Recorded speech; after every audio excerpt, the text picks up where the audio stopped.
وإظهار شعائر على طريقة جمعيات نهضة العلماء وإظهار شعائر على طريقة جمعيات نهضة العلماء وعلى آله وصحبه وسلم. Allahumma sholli wa sallim ala sayyidina Muhammadin habibillah wa ala alihi wa sahbihi wa man tabi'alah ila yaumil qiyamah, amma ba'du. Bapak-bapak, para hadirin Jam'iyah Yasiniyah Kamisiyah Ansoriyah yang mudah-mudahan selalu mendapatkan rahmat dan keridhaan Allah Subhanahu wa ta'ala selama-lamanya, amin. Para aparatur pemerintah, para pejabat desa, saya tidak bisa sebutkan namanya satu-satu, para alim ulama, para ustadz, para kiai yang semuanya saya hormati, dari Pabadilan Wetan, juga dari Batisari dan dari Bayombong Citi, semuanya saya muliakan.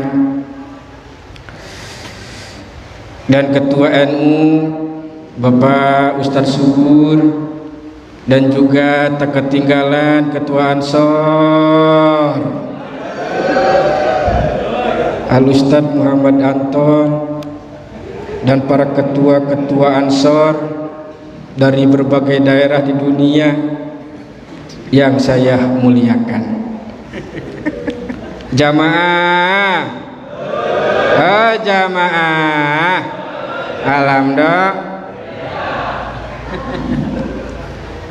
Kita masih diberikan hidayah dan inayah, kita masih mencintai dan mengikuti para ulama.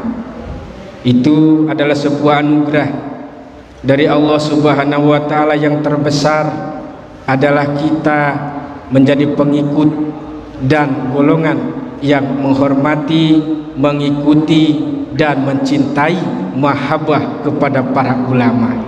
Amin. Kenapa saudara? Karena diakui atau tidak, dirasakan atau tidak, kita semuanya berhutang jasa kepada para ulama. Jangankan di dalam masalah akidah, di dalam masalah ubudiyah, di dalam masalah muamalah, di dalam masalah qiraah saja, kita membaca Al-Quran tanpa jasa ulama, kita tidak akan bisa membaca Al-Quran. Mual bisa maca Yasin. Coba kita buka sejarah secara simpel saja, secara singkat. Di awal mula Rasulullah mendapatkan wahyu dari Allah Subhanahu wa ta'ala, merupakan ayat-ayat Al-Quran, langsung disampaikan kepada para sahabatnya, dan sahabatnya langsung dicatat di dalam hatinya. Al-Quran tidak dicatat di mushaf, Al-Quran tidak tercatat di buku, Al-Quran ada di dalam memori para sahabat, di hatinya. Jadi belum ada mushaf, belum ada pembukuan Al-Quran. Lama sampai turunlah kepada Khalifah Abu Bakar As-Siddiq radhiyallahu an. Rasulullah wafat, dipanggil oleh Allah, terus Khalifah dipegang oleh Abu Bakar Siddiq radhiyallahu an. Di zaman Abu Bakar Siddiq radhiyallahu an mulai terjadilah perselisihan di antara umat muslim. Banyak umat muslim, para sahabat yang kembali kepada agama nenek moyangnya setelah wafatnya Rasulullah Shallallahu Alaihi Wasallam, dan banyak lagi yang mengikuti aliran sesat. Karena di zaman Khalifah Abu Bakar Siddiq muncul sosok yang mengaku nabi palsu. Mulai ada waktu zaman Abu Bakar Siddiq yang mengatasnamakan dirinya dengan nama Musailamatul Kadzab. Ini orang dari Yamamah mengaku menjadi nabi. Diklaim oleh orang muslim bahwa Musailamah adalah nabi palsu, sampai pengikutnya mencapai 40.000 orang. Banyak, 40.000. Akhirnya kejadian-kejadian itu dalam waktu singkat bisa diatasi oleh Abu Bakar Siddiq. Satu hari memanggil jenderal, kalau sekarang jenderal, namanya Khalid bin Walid, untuk memimpin pasukan memerangi Musailamah di daerah Yamamah. Terjadilah peperangan di daerah Yamamah, di sejarah Islam termasyhur dengan kata-kata perang Yamamah. Perang antara muslim dengan orang-orang musyrik, pengikut nabi palsu yang dipimpin oleh Musailamah sendiri.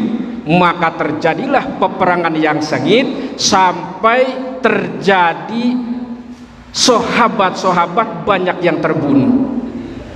Setelah diteliti korban nyawa sangat banyak sekali. Setelah itu perang belum selesai, Umar bin Khattab datang membantu peperangan itu. Akhirnya peperangan dimenangkan oleh muslim. Dikumpulkan jenazah-jenazahnya. Setelah diperiksa ternyata yang gugur menjadikan syuhada di perang Yamamah teramat banyak, dan didominasi oleh penghafal Al-Quran. Para hafiz, yang sahabat yang hafalannya kuat, yang hafalannya hebat terhadap Al-Quran, banyak yang gugur, banyak yang terbunuh dalam peperangan Yamamah. Sehingga Umar bin Khattab mengisyarahkan, menyalakan lampu hijau, menghampiri Abu Bakar Siddiq untuk segera mengumpulkan ayat-ayat Al-Quran dan menulisnya. Nyamperlah itu Umar bin Khattab kepada Abu Bakar Siddiq. Wahai Abu Bakar Siddiq, ada apa Umar? Peperangan Yamamah teramat berat bagi hufad, bagi hafid penghafal Al-Quran. Banyak sahabat-sahabat kita yang hafal Al-Quran gugur menjadi syuhada dalam perang Yamamah. Betul Umar. Abu Bakar, ini menurut pendapat saya, bagaimana kalau sekarang segerakan ayat-ayat Al-Quran yang tertulis berserak-serakan dikumpulkan, dan kita melakukan pembukuan Al-Quran untuk pedoman muslim di masa depan. Tanpa ini dilakukan oleh kita, kondisi dan nasib Al-Quran di masa depan, wallahu a'lam, Abu Bakar Siddiq. Bagaimana, ini kan perang perdana di masa kita. Sudah banyak sahabat-sahabat penghafal Al-Quran yang terbunuh. Bagaimana di peperangan-peperangan yang akan datang, kalau seluruh para penghafal Al-Quran mati, gugur dalam peperangan, bagaimana nanti Quran nasibnya di masa depan? Mikir Abu Bakar, bareng ngerokok.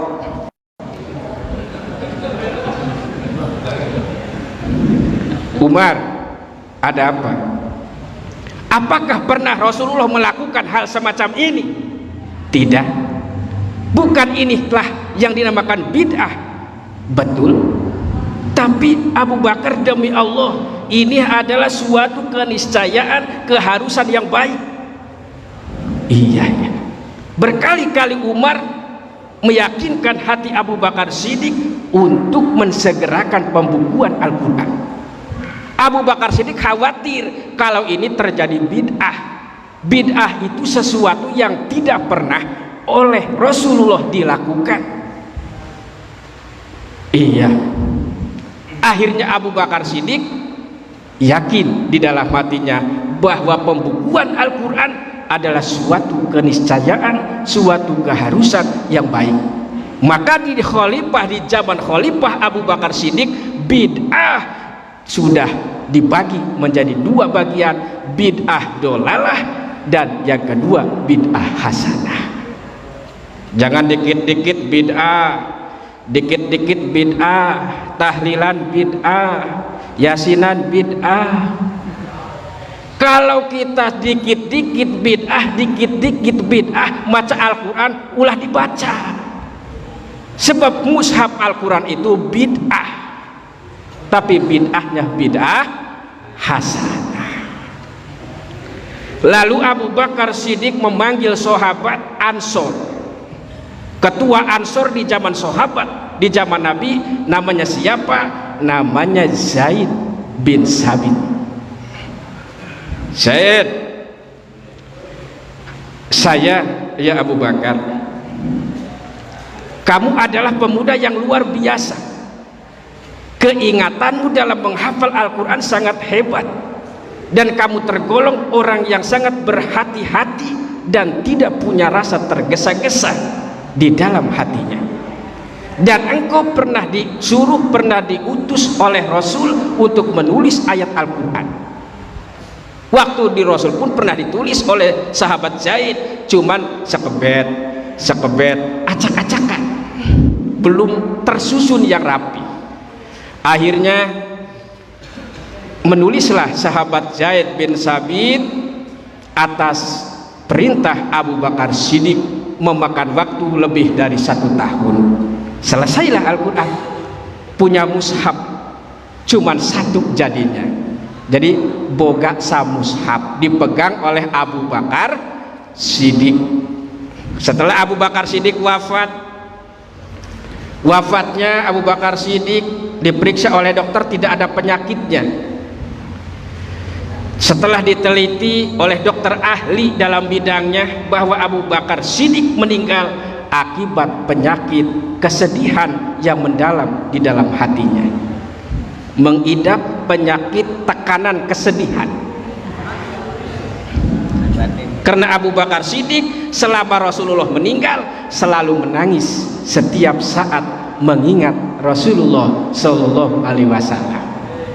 Arina kamar sesoranganan didengekeun ku anakna anu ngaran Siti Aisyah, bari ceurik, bari nembang, hanya kamu sayangku di dunia ini. Cerik, inget tak Kanjeng Nabi, sedih, hanya satu. Eta teh lagu Abu Bakar Siddiq diturutan ku si bewok. Hanya kamu sayangku di dunia ini. Cedik Abu Bakar Siddiq sampai caina teh sendal ge palit na kamar. Menangisnya Abu Bakar Siddiq mengingat Rasulullah sampai sendalnya ngambang. Kumaha cai matana ngambang. Masya Allah, ditekan, ditahan, penyakitnya mengidap kesedihan yang dalam mengingat Rasulullah Shallallahu Alaihi Wasallam meninggal. Terus itu mushaf yang 1 turun ke Khalifah Umar, dijaga. Setelah Khalifah Umar turun ke anaknya Sayyidina Umar yang bernama Siti Habsah, istri daripada Rasulullah Shallallahu Alaihi Wasallam. Kemudian dari zaman ke zaman datanglah zaman masa Khalifah Utsman bin Affan. Terjadi perselisihan, terdengar orang yang membaca Al-Quran beda. Di sini beda, bacanya beda, dari ayat ke ayat ada perbedaan dan perselisihan.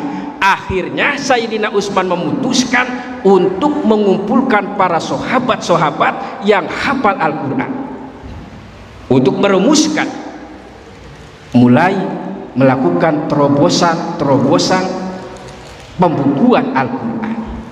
Nah, Sayyidina Utsman, bagaimana para sahabat tentang masalah ini, maka terjadilah suatu keputusan bahwa untuk segera melakukan pembaharuan pembukuan mushaf. Nah, yang diutus oleh Utsman untuk menulis Al-Quran satu sahabat Zaid bin Sabit dari sahabat Ansor, yang kedua yaitu Abdullah bin Zubair dari suku Quraisy, yang kedua Sa'id bin As, yang ketiga Abdurrahman bin Haris. 4 orang yang terpilih oleh panitia Sayyidina Utsman untuk menuliskan Al-Quran. Dan dari riwayat lain, Utsman pun ikut serta dalam proses proyek untuk pembukuan Al-Quran. Diriwayatkan dari kitab Fadailul Quran bahwa Sayyidina Utsman menulis Al-Quran tidak sembarangan.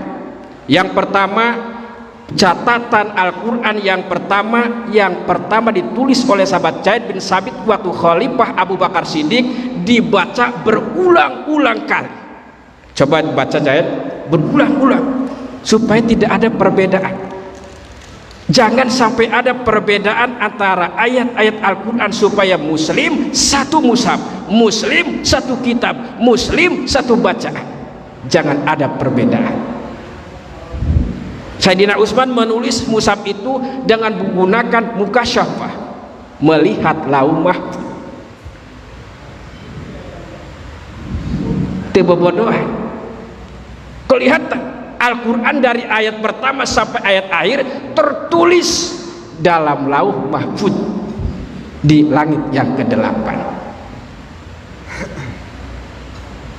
Jadilah dengan waktu-waktu yang lama menghasilkan penggandaan Al-Quran menjadi 5 mushaf. 5 mushaf. Dari 5 mushaf itu, yang satu dikirimkan untuk negara Mekah untuk diajarkan ke negaranya. Mushaf yang kedua dikirim ke negara Madinah. Yang ketiga dikirim ke negara Kufah. Kufah itu suatu kota dari negara Irak, sebelah selatan Baghdad, kurang lebih Cirebon, Jakarta, di Irak. Yang keempat dikirim ke negara Syam. Syam kalau sekarang sudah mekar jadi 4 negara. Satu negara Suriah, kedua negara Palestina, ketiga negara Libanon, keempat negara Jordania. Itu dulunya negara Syam. Seperti Bayongbong, dulunya Pabedilan Wetan. Urang Pabedilan Wetan, cek kolot mah oten baheula mekar jadi Bayongbong. Bayongbong mekar deui jadi Batisari. Engke lamun Batisari mekar deui jadi Bati Ngilak. Geus teu usah mekar.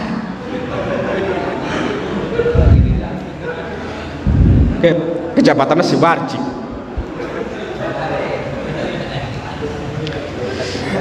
Kufah, Madinah, Mekah, dan Syam. Dan yang satunya lagi dipegang oleh Utsman sendiri, yang dalam sejarah Islam disebut dengan Mushaf Al-Imam, mushaf pegangan Sayyidina Utsman. Cuman dalam kitab diterangkan bahwa mushaf Utsmani, Rosam Utsmani, yang waktu dibukukan di dalam sahabat Utsman bila nukut tanpa ada titik. Ba, ta, sa, nun sama, eueuh titikan. Fa dan akob eueuh titikan. Terus jim, ha, kho eueuh titikan kabeh sarua. To, zo eueuh titikan zo. Sod, bon eueuh titikan. Orang yang non Arab yang hafalnya lemah tidak akan mampu membaca Al-Quran di zaman Utsmani. Hanya mereka orang-orang yang hatinya kuat, orang-orang yang hafalnya hebat, yang bisa mukasabah, mereka yang bisa dan mampu membaca Al-Quran. Karena Quran di zaman Utsmani belum ada titiknya. Oh, lamun orang di diet baca Quran ada titikan bisa semua. Bismillahirrahmanirrahim benan nanti. Wah, mal bisa. Mual bisa. Turun ke Sayyidina Ali. Sudah digandakan itu mushaf, cuman Sayyidina Ali berpikir berhubung menyebar muslim di mana-mana, dari kalangan Arab, non-Arab, bahkan sampai ke Persia. Orang-orang banyak yang menganut agama Islam dan mereka tidak mampu membaca Al-Quran. Sayyidina Ali melakukan terobosan, memanggil muridnya yang bernama Abul Aswad Ad-Du'ali. Kayak ngetaran-aran Abul Aswad Ad-Du'ali. Aswad, kedewat. Ada apa ya Khalifah? Kamu pernah enggak melewat suatu daerah muslim tidak pernah membaca Al-Quran? Betul Khalifah. Mereka bukan tidak ingin membaca Al-Quran Khalifah, tidak mampu. Dibacanya bagaimana? Ini tidak ada titik-titiknya. Makanya mari kita bermusyawarah untuk bisa bagaimana caranya kita membedakan antara huruf Al-Quran dengan yang satunya. Bagaimana wahai Khalifah? Cari solusi. Bagaimana kalau kita kasih titik saja? Kalau di bawah, kalau di depannya ta, kalau di depannya juga kasih tambahnya lagi satika, nun kasih di atas. Itu inisiatif daripada Khalifah Ali. Belum selesai terobosan Ali, keburu meninggal dunia. Akhirnya Abul Aswad Ad-Du'ali mulai merencanakan penyempurnaan. Ingat wasiat Ali, unhu hazon ya Abul Aswad. Abul Aswad, selesaikan masalah ini. Setadinya mulanya Abul Aswad ini khawatir kalau yang dia rencanakan untuk membuat proyek Al-Quran inovasi baru diberikan tanda pengenal dalam huruf, khawatir terjadi ke dalam bid'ah. Akhirnya para sahabatnya mengulang sejarah Abu Bakar dan Umar. Ini bid'ah hasanah wahai Abul Aswad. Akhirnya dikasih titik. Ada titiknya, udah ada titiknya, bisa dibedakan antara huruf yang satu dengan huruf yang lain, cuman belum ada jabar-jabarnya. Kasroh, fat'ah, tanwan, kasroh ten, patah ten, domah ten, syadah, sukun belum ada. Mereka yang bisa membaca Al-Quran yang hebat ilmu sorok dan nahunya. So kurang ayeuna nyokot Quran anu jabar-jabaran dibaca bisa moal hese. Taruhlah kita bisa ilmu nahu, bisa ilmu sorok, susah, tetap susah. Mereka yang bisa membaca Al-Quran hanya golongan orang-orang yang bisa menguasai ilmu nahu dan soroknya. Ke bawah lagi, Abul Aswad Ad-Du'ali itu waktu tahun 60 Hijriah sampai ke tahun 248 Hijriah, sampai ke tahun 150 Hijriah barulah muncul muridnya Abul Aswad Ad-Du'ali yang bernama Imam Khalil Abbas bin Ubaidillah, gurunya Imam Sibaweh dan Qais dan Imam Al-Kasai dan imam-imam yang lainnya. Imam Khalil lewat di suatu desa mendengar orang pemuda yang membaca Al-Quran pada salah harokatnya. Mulailah hatinya mulai sedih, mulai prihatin. Muslim membaca Al-Quran salah jabar kasrohnya. Akhirnya Imam Khalil menulis Al-Quran dengan terobosannya, suatu inovasi baru, diberi jabarnya. Nah, seperti sekarang ini ada jabar, ada kasroh, ada tasdid. Itu jasa siapa? Jasa ulama. Kenapa kita tidak Nahdlatul Ulama? Kenapa kita tidak memegang ulama? Kenapa kita tidak menghormati mahabbah ulama? Kita membaca Al-Quran saja dari jasanya para ulama. Nah, ibadah mah cukup ke Allah jeung Rasul bae. Tuh sama kayak ulama, maca Quran anu gundulnya nih. Ulama jabar-jabaran. Hesek. Nah, setelah itu Imam Khalil bin Ahmad Al-Farahidi pada waktu 150 Hijriah menggunakan fathah kasroh di dalam mushaf, terus digandakan, disebarkan sampai ke urang. Nah, pada tahun selanjutnya yaitu kira-kira tahun 240 Hijriah ada seorang ulama namanya Mujahim Musa mendengar orang muslim semakin meluas ke Pasundan, ke Jawa, ke Indonesia, sementara membaca Quran masih salah. Assalamualaikum, assalamualaikum. Nadatul ulama, pemuda ngangsor,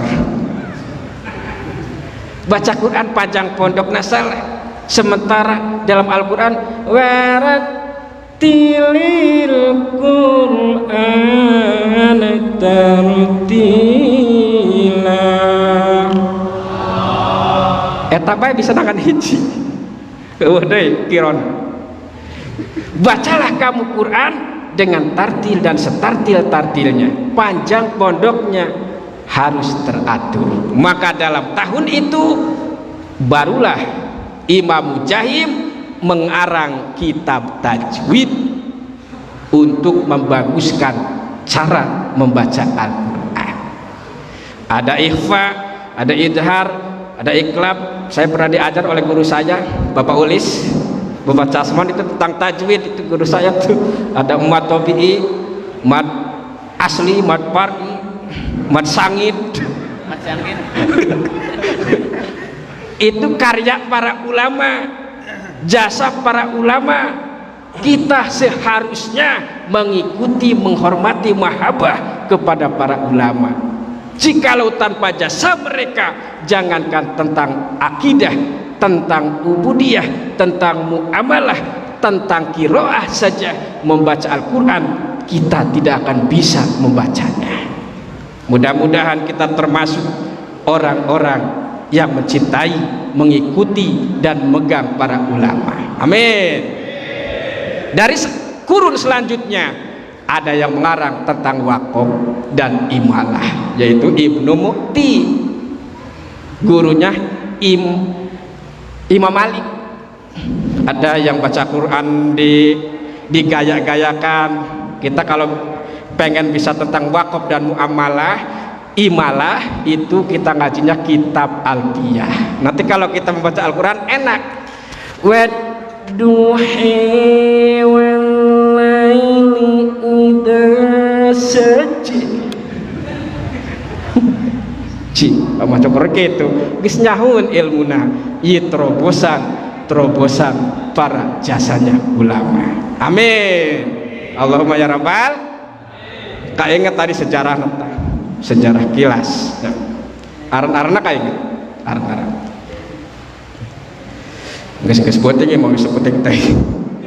Mudah-mudahan kita semua selalu mendapatkan hidayah, inayah dari Allah Subhanahu wa taala, dan semoga kita semua selalu mendapatkan ampunan, rahmat dan keridhaan Allah Subhanahu wa taala, dan perlindungan Allah Subhanahu wa taala, diberikan hidup yang barokah, umur yang panjang, dan mautnya husnul khotimah. Amin Allahumma ya rabbal. Rabbana atina fid dunya hasanah wa fil akhirati hasanah wa qina adzabannar walhamdulillahi rabbil alamin. Assalamualaikum warahmatullahi wabarakatuh.